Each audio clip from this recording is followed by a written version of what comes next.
Ang lahat po ng kapatid sa buong mundo ay galak na nagdiriwang sa pagsapit ng Iglesia ni Cristo sa ika-112 anibersaryo ng kanyang pagkakatatag. Sa pangunguna po ng aming pinakamamahal na tagapamahalang pangkalahatan, ang kapatid na Eduardo V. Manalo, at ang aming pangalawang tagapamahalang pangkalahatan, ang kapatid na Angelo Eranio V. Manalo, ay buong puso at buong kagalakan po kami na nagpupuri at nagpapasalamat sa ating Panginoong Diyos dahil patuloy niyang tinutupad ang lahat ng kanyang pangako sa bayan niya sa mga huling araw na ito. Hayag na hayag po sa buong iglesia ang walang kapantay na pag-ibig at di nagmamaliw na paggabay ng Diyos sa kanyang pamamahala at sa buong iglesia.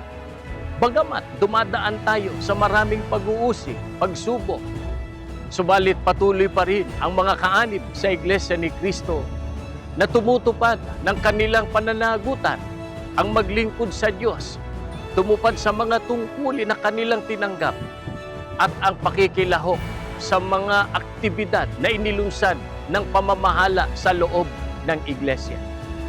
Patuloy po ang aming pakikipagkaisa sa pamamahala upang buong sikap na mapayuhan at mapangalagaan ang lahat ng mga kapatid para matiyak na sila ay nasa uring matibay sa pananampalataya.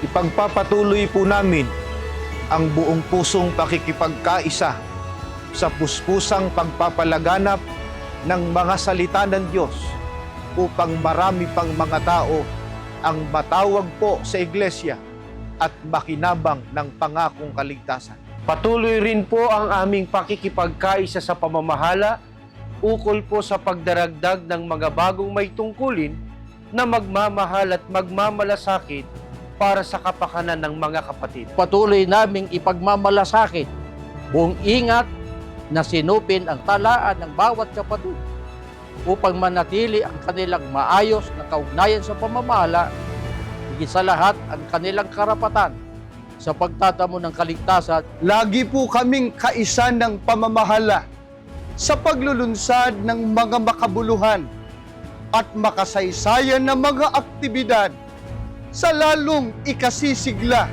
ng mga kapatid. Patuloy din po ang aming pakikipagkaisa sa pamamahala ukol sa pagpapatayo at pagsasaayos ng mga bahay-sambahan sa buong mundo. Ang lahat po ng pagtatagumpay na tinatamasa ng buong iglesia ay gawa po ng kamay ng makapangyarihang Diyos at tunay na nakapagbibigay ng kasiyahan at kaluwalhatian sa ating Panginoong Diyos. Mula po sa mga ministro at ng mga manggagawa at ng aming buong sambahayan at sa lahat ng mga kapatid sa distrito ng Surigao del Norte, ay buong kagalakan po kami bumabati sa lahat ng mga kapatid sa buong mundo ng Happy 112 Anniversary po. Purihin ang Panginoong Diyos.